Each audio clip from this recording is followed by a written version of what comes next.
नमस्कार। Usha Chhabra institute for creative engagement में एक बार आप सबका फिर से स्वागत है। हर सप्ताह हम आपके लिए एक कार्यक्रम लेकर उपस्थित होते हैं जिसका नाम है गुफ्तगू। इसमें हम आपकी मुलाकात एक ऐसी शख्सियत से करवाते हैं जो अपने क्षेत्र में बेहतरीन काम कर रहे हैं, कुछ अलग हटकर अपना कुछ प्रयास कर रहे हैं। तो आज श्रृंखला की इस कड़ी में हमारे साथ जुड़ी हैं अंजलि शर्मा जी। अंजलि जी, आपका हार्दिक स्वागत है। नमस्कार। थैंक यू उषा दी। तो मैं आपका परिचय करवाती हूँ।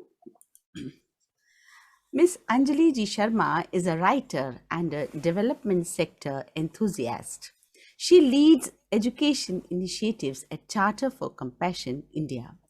She is also a partner with Delhi Government Education Team on the largest mentorship program, Desh Ke Mentor.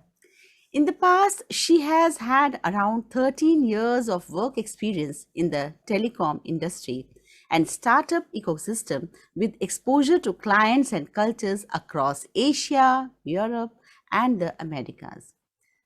Carrying forward the corporate excellence in the development sector, she now helps nonprofits in the education space across various domains of communication, strategy, curriculum, networking, facilitation, and operations. She was felicitated with Women Achiever Award at International Women's Day 2021 and won IBM Award for making a difference for her efforts for the cause for education. She was a finalist at the Orange Flower Awards 2020 for social impact and writing about women at work, and Orange Flower Awards finalist 2021 for writing about women at work. She contributes regularly to various online and print publications, writing on social and topical issues. Anjali is also working on an anthology named My Act of Heart. Anjali जी, आपने भी और भी बहुत काम किया हुआ है, लेकिन हम इतना बोलेंगे, अभी हम बातचीत भी उसी विषय पर करेंगे। तो जी एक बार फिर से स्वागत है आपका, और आज आपसे बात करने का मौका मिल रहा है तो बहुत ही अच्छा लग रहा है। तो सबसे पहले तो बात ये है कि आप टेलीकॉम इंडस्ट्री में रहे 15 साल के करीब, और फिर आपने अब जो मैं काम देख रही हूँ एजुकेशन और डेवलपमेंट सेक्टर की बात हो रही है, तो ये कैसे संभव हुआ, क्या हुआ? अपनी जर्नी बताइए, कैसे क्या आपने किया? जी तो हुआ ऐसा उषा दी कि 13 साल टेलीकॉम में काम करने के बाद जब मैं सेकेंड टाइम मदर बनी, उसके बाद मैंने सबैटिकल लिया कुछ साल के लिए। और करीबन 2-2.5 साल के बाद जब वक्त था कि सोचूं कि और क्या, अब मैं क्या करना चाहती हूँ, तो मुझे लगा कि जो मैंने पहले 13 साल प्रोफेशनल लाइफ में किया, is it what I want to do for the rest of my life, और there is something else which is more meaningful for me.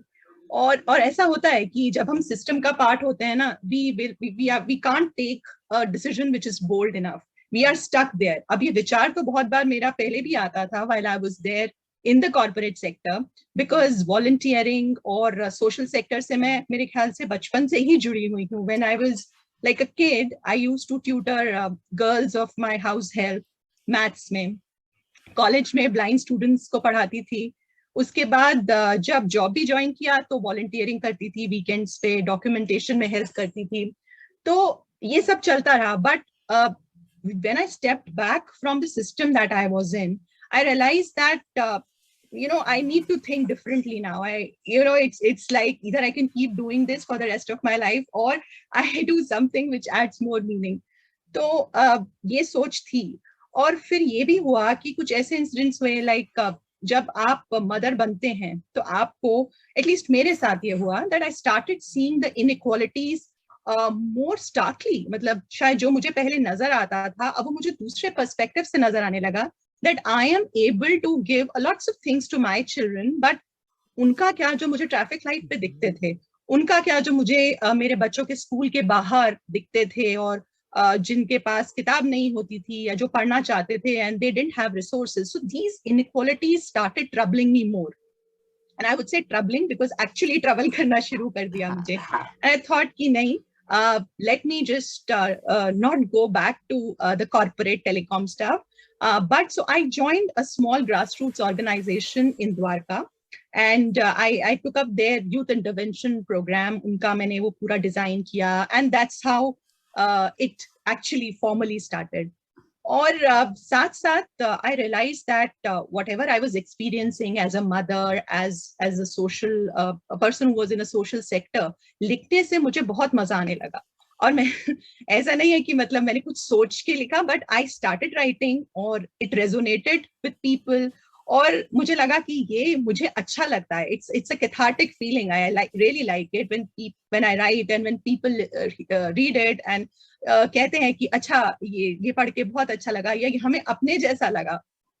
So the writing journey also started from there, along with taking a plunge in the development sector. और फिर मैं लिखती रही as a mother experiences and as my experiences in the social sector. क्या मुझे परेशानियां नजर आ रही हैं, क्या मुझे challenges नजर आ रहे हैं, तो वो सब भी मैंने लिखना शुरू किया. तो बस अब मैं यही हूँ. अब मुझसे कोई पूछता है कि would you like to go back, तो मैं बोलती हूँ नहीं. I would not. I'm here. So जी. तो डेवलपमेंट सेक्टर में अब आप आ गई हैं, चैलेंजेस भी दिख रहे हैं, तो हमें भी बताइए किस तरह की आपको नज़र आ रही, क्या क्या होने की आवश्यकता है और किस तरह से आप उसमें आगे बढ़कर कर रहे हैं. दिल्ली गवर्नमेंट के साथ भी जुड़े हैं, तो थोड़ा सा बताइए. वहाँ की लाइब्रेरी के साथ भी मैंने देखा कुछ करते हुए, तो सारा बताइए सबको कि किस तरह से आप आगे अब आ रही हैं अपने अलग रूप में, अंदाज में. So तो जर्नी जब वहां से शुरू हुई उषा दी सोशल सेक्टर में, मैंने वहाँ जो छोटा ऑर्गेनाइजेशन से वहां से स्टार्ट किया. उसके बाद चार्टर फॉर कंपैशन के साथ एसोसिएशन हुआ. वहां पे हमने कंपैशन को एजुकेशन का एक इंटीग्रल कंपोनेंट बनाने के लिए काफी स्कूल्स में काम किया. और तभी मुझे और नॉन प्रॉफिट ऑर्गेनाइजेशंस के साथ जुड़ने का मौका मिला जो कि किसी ना किसी समस्या से जूझ रही थी. और जहाँ पे जैसा कि अभी हम थोड़ी देर पहले बात कर रहे थे कि जो स्किल्स हैं, जो कॉर्पोरेट से स्किल्स आते हैं, उनके पास वो शायद वैसे नहीं थे, वो पर्सपेक्टिव, वो थिंकिंग मॉडल जो कि आई हेल्प देम विद. और कोविड के दौरान हम लोगों ने साझा के साथ काम किया. साझा दिल्ली गवर्नमेंट के साथ काम करते हैं, पेरेंटल इंटरवेंशन पे फोकस करते हैं. और हुआ ये कि हम लोग एक वॉलंटियर कॉल पे थे और वो लोग बता रहे थे कितनी परेशानी है. और ये फर्स्ट वेव की बात कर रही हूँ मैं 2020 में, कि कितनी परेशानी है. और सबसे ज्यादा चैलेंज है कि गर्ल्स को भेज दिया जाएगा गांव में और फिर वो शायद वापस ही ना आ पाए. उनके पास जो एक अपॉर्चुनिटी थी एज फर्स्ट जनरेशन लर्नर्स और अपनी लाइफ को चेंज करने की, तो we started seeing that's gonna become a big challenge. तो फिर उसके बाद हमने कैशिफाई के साथ, शाओमी के साथ कुछ प्रोग्राम्स लॉन्च किए. और बहुत ज्यादा मतलब लोगों को हमने इनवाइट किया कि आपने पुराने फोन दीजिए, हम उन्हें रिफर्बिश करके गर्ल्स को देंगे. तो इस तरीके से ये कार्यक्रम आगे बढ़ा. और फिर उसके बाद हमने उन्हें छोड़ा नहीं. वो जो गर्ल्स हैं हमारे साथ जुड़ी तब 2020-21 से, उन्हें हमने छोड़ा नहीं. We are connected with them, we are doing lots of interventions. और जैसा मैं फेसबुक पे भी शेयर करती रहती हूँ success stories in terms of कि अगर हमने छोड़ दिया होता तो शायद बहुत सारे माइलस्टोन्स अचीव नहीं हो पाते, which we are seeing today. I mean मतलब मुझे बहुत ग्रेटिफिकेशन होता है बहुत बार ये देख के कि the girls who got connected with us at that time. और उस टाइम पे पेरेंट्स से बात होती थी, मदर्स स्पेशली से बात होती थी, एंड दे वर लाइक कि बहुत मुश्किल है, फोन तो कहाँ से लेके आए, पढ़ाई रहने देते हैं, कोई बात नहीं, हमारे साथ काम कर लेगी. आज वही गर्ल है जो स्किल यूनिवर्सिटी के प्रोग्राम में ज्वाइन करने वाली है मार्च में. And it will be a completely life changing and a game changing thing for her. Similarly scholarships हमने बहुत सारी गर्ल्स को मदद की. So that's an ongoing programme. आपने लाइब्रेरी के बारे में पूछा, तो शाओमी के साथ मिलके हमने एक मोबाइल लैब सेटअप किया है कालका जी के एक स्कूल में. और उसका आइडिया यही है कि अगर हम एक किसी को फोन देते हैं तो हम एक ही की मदद कर पाते हैं, बट अगर लाइब्रेरी रहेगी तो will be able to kind of maintain shift kind of a system and help more girls with it. So that's also another model. तो बहुत सारी चीजें ट्राई कर रहे हैं पेरेंट्स के साथ जुड़ के, उनकी समस्याएं समझ के, बहुत सारे प्रोग्राम्स डिजाइन करने का प्लान है. एसएमसी है गवर्नमेंट स्कूल्स में, स्कूल मैनेजमेंट कमेटी, जिसमें पेरेंट्स के रिप्रेजेंटेटिव होते हैं, सोशल वर्कर्स होते हैं. So we are collaborating with them also कि हम पेरेंट्स तक पहुंच पाए, अपनी बात समझा पाए, क्योंकि सिर्फ गर्ल्स को समझा के उनकी अवेयरनेस बढ़ा के काम नहीं चलने वाला. बिकॉज टिल द टाइम जितने स्टेक होल्डर्स हैं उनकी अवेयरनेस हम बढ़ाएंगे, उनको कॉन्शियस करेंगे, तब तक we won't be able to change the narrative. So yeah. बहुत सुंदर. तो आप उनके साथ काम करती हैं, इवन स्किल डेवलपमेंट में भी आपने पीछे काम किया लड़कियों के, आपके फेसबुक पे देखा, और फिर लिखती भी हैं. तो आपके लिखने के टॉपिक्स भी तरह तरह के हैं, क्योंकि ऑरेंज फ्लावर वाले में भी मैंने देखा. तो उन टॉपिक्स पे बताइए, किस तरह से वो टॉपिक्स आपके साथ जुड़े हुए हैं और आपने क्या क्या लिखा. एंथोलॉजी की बात कीजिए, बताएं. श्योर श्योर दी. सो लिखना तो जब मैंने शुरू किया, जैसे मैंने बताया उषा दी, इट वाज सबसे पहले एज अ मदरहुड एक्सपीरियंसेस के बारे में लिखना शुरू किया, because that was what I was going through, and so I started with that. But gradually जितना मैं सोशल सेक्टर में डीपली इन्वॉल्व होती गई, आई रियलाइज्ड कि there are not enough places where their voice is being carried towards. And मुझे ऐसे लगा कि जब मैं लिखती हूँ तो एक तो ये है कि मैं खुद बहुत अच्छा फील करती हूँ, and at the same time इनकी सक्सेस स्टोरीज, इनके चैलेंजेस और डिफिकल्टीज मैं बहुत लोगों तक पहुंचा पाती हूँ. सो सोशल इश्यूज, टॉपिकल इश्यूज, मैंने इंटरव्यूज करने शुरू किए गर्ल्स के जिनकी लाइफ में हम थोड़ा बदलाव लेके आ पाए थे, एसएमसी मेंबर्स के, उनकी मदर्स के, ऐसे छोटे छोटे सक्सेस स्टोरीज के बारे में लिखना शुरू किया.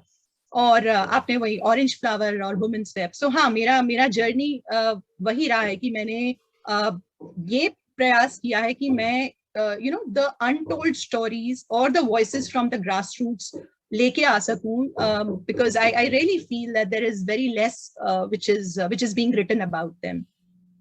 या और हाँ, बुक की बात आपने, हाँ, अभी जो आ रही है उसके बारे में दिखाइए, बताइए. जी जी जी जी बिल्कुल. सो ये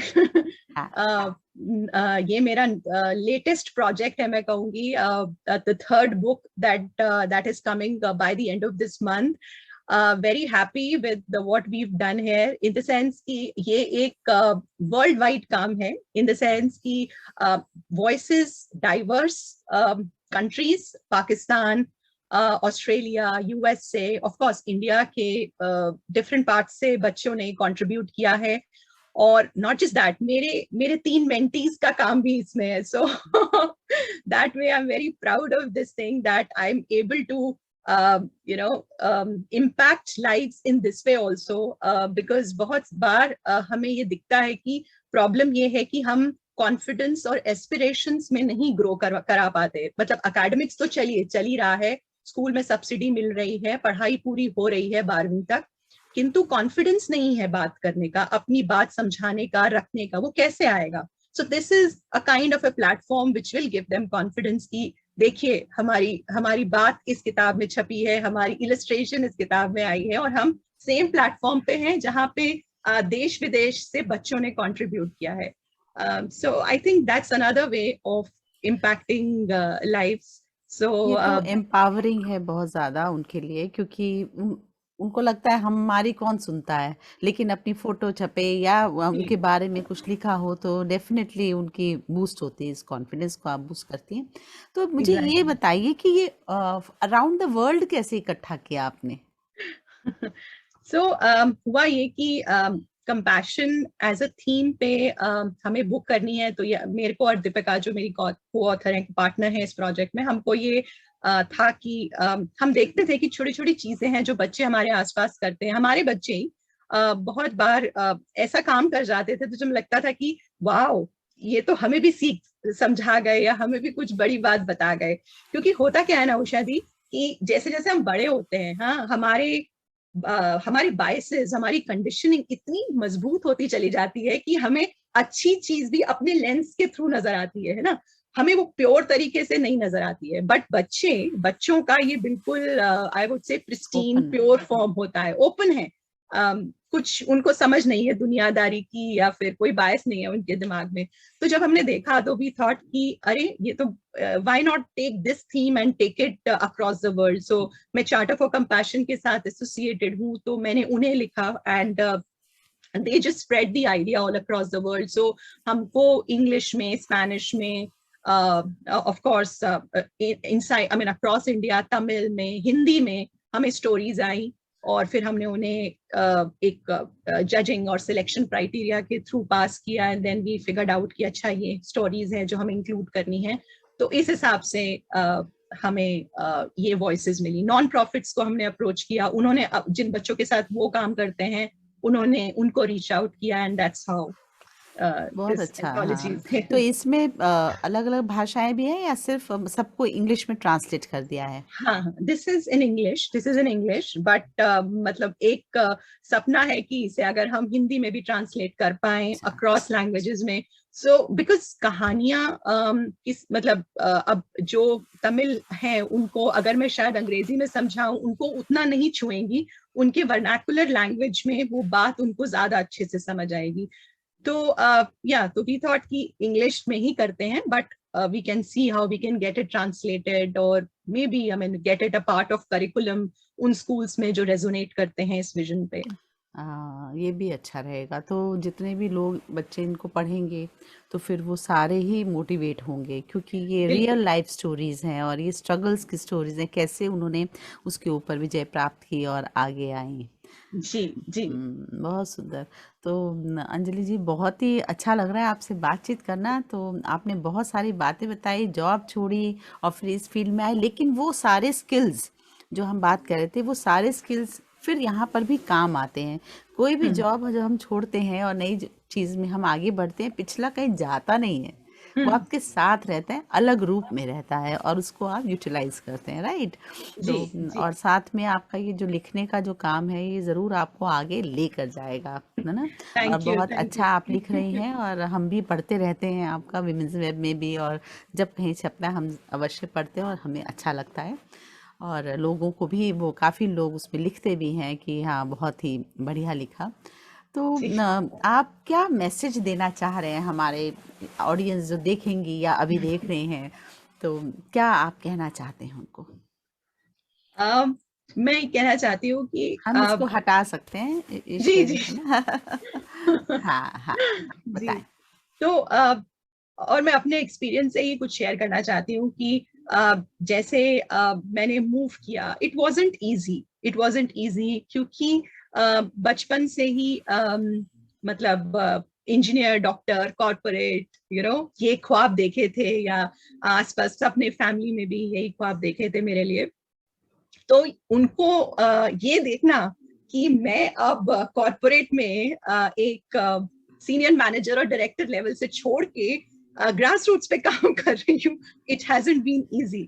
मेरे लिए भी मुश्किल रहा है, और ऑफ कोर्स मेरे फैमिली फ्रेंड्स के लिए भी एक्सेप्ट करना कि क्यों कर रहे हो ये, तुम वॉलंटियर करते रहो साथ साथ, व्हाट्स द नीड। तो इट्स बीन चैलेंजिंग, और मुझे लगता है कि आर एक्सटर्नल फियर्स तो एक बात होती है, हमारे अंदर के जो डर होते हैं ना, वो हमें ज्यादा कस के पकड़ते हैं।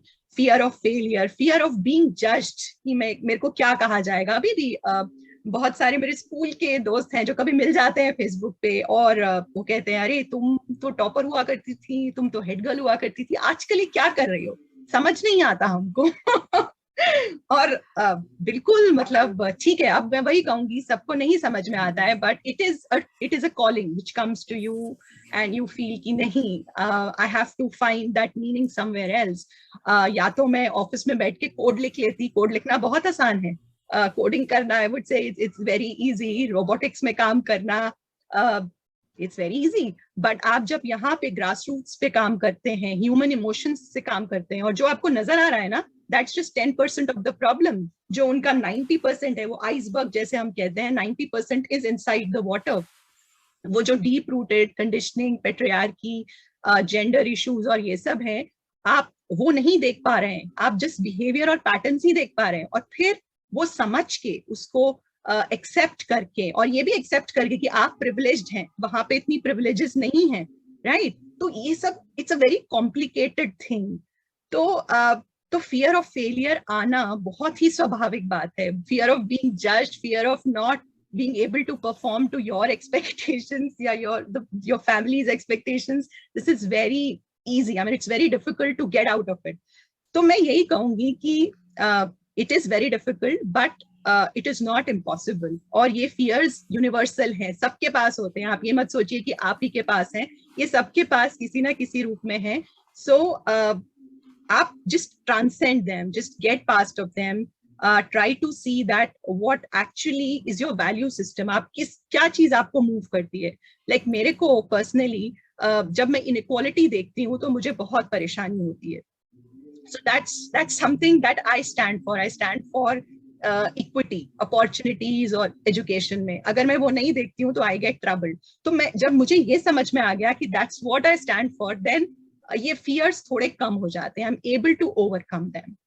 तो I think as a message मैं यही कहूंगी कि it is difficult, but understand कि ये यूनिवर्सल हैं, सबके पास होते हैं, and you can get away them, get past them. हो सकता है if you just get in touch with your core, your values, it can happen.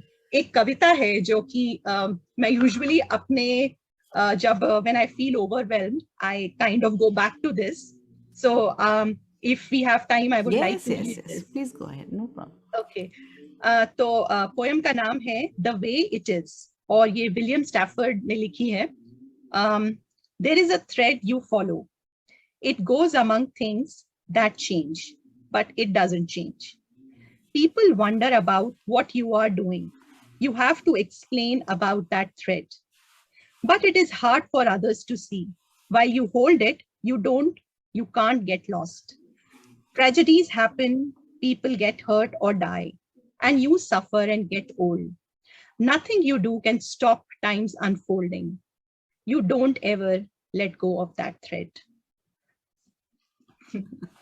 बिल्कुल सही बात है। इवन जैसे हम माला जब बनाते हैं तो मोती इकट्ठे होते हैं और अंदर का थ्रेड कहाँ दिखता है, जो जिसने इस माला को सुंदर बनाया है ना।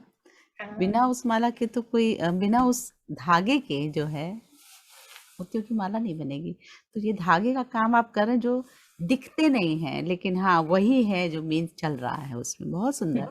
और जो बात आपने की वो सच है कि जब हम इनइक्वालिटी देखते हैं और जब ये बच्चे हमसे बताते भी हैं कि लड़कों से कोई काम नहीं लिया जाता, लड़के बाहर खेल सकते हैं, लड़के ऐसे अपनी निकर पहन के चले जाते हैं बाहर और दोस्तों से शाम को भी खेल रहे हैं। इवन घर का काम पापा ये भी कहते हैं कि ये आपका नहीं, ये बहन का काम, आप पढ़िए। और बहन जो है थोड़ा पढ़ भी रही हैं लेकिन काम भी पूरा कर रही हैं, है ना। ये चीज बच्चा आपके सामने कहता भी है, लेकिन वो कह तो दिया उसने, अब उसके पेरेंट तक जाना, बैठाना सबको एक साथ, बातचीत करना, फिर कितने बदलेंगे, ये जो चक्कर है ये बड़ा चक्कर है। आपको उनकी समस्या पता लग गई, हम समझ गए, हमने उनको समझा बेटा नहीं आपको करना है, इक्वल है सब। वो असल बात तो पीछे से आ रही है भाई, जेंडर इश्यूज की बात तो घर से आ रही है और घर में भी उनके घरों से पहले से आ रही है। तो पूरे सिस्टम को एक तरह से ढीला करना, पीछे जाके बैक में जाके एक एक पेरेंट को समझाना। 2-4 समझेंगे 20 में से, बाकी नहीं समझेंगे, क्योंकि नहीं मैडम ये तो हमारे घर में ऐसा हो ही नहीं सकता, है ना। क्योंकि उनके घर में भी पुरखे भी हैं, आस पड़ोस भी है, वो बोलते हैं। क्योंकि अभी पीछे मैं भी किसी एनजीओ के साथ काम किया तो ये सारी बातें उभर के आई थी कि उनके घरों तक जाकर वहां जो बदलाव करना है वो ज्यादा डिफिकल्ट है। ये बच्चे तो मोल्ड हो जाते हैं। बिल्कुल बिल्कुल।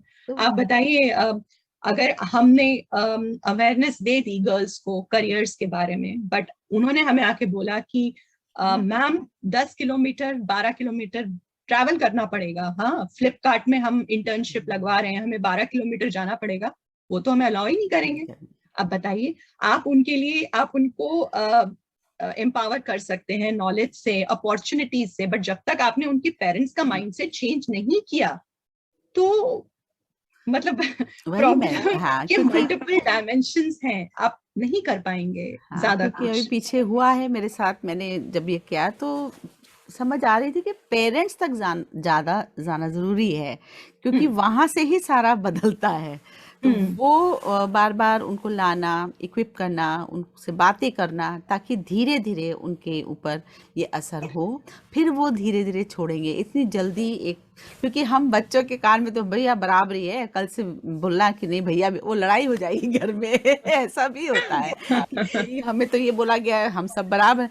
पर घर में जब तक सिस्टमिक चेंज नहीं होगा, वो राइट, चेन है, वो डीपर चेन है पीछे। बिल्कुल बिल्कुल वही। हमें हमें जो दिखता है वो बिहेवियर पैटर्न तो 10% या 15% है, बट प्रॉब्लम बहुत डीप रूटेड है। और जब तक हम लोग वो इश्यूज आइडेंटिफाई नहीं करेंगे तब तक पेरेंट्स के पास एम्प्लॉयमेंट नहीं है। हाँ, आप कहाँ से बच्चे को पढ़ा लेंगे? और मतलब जब 2 बच्चे हैं, गर्ल और बॉय है, तो बॉय तो जाएगा प्राइवेट स्कूल में, गर्ल का हो तो हो, नहीं तो कोई बात नहीं।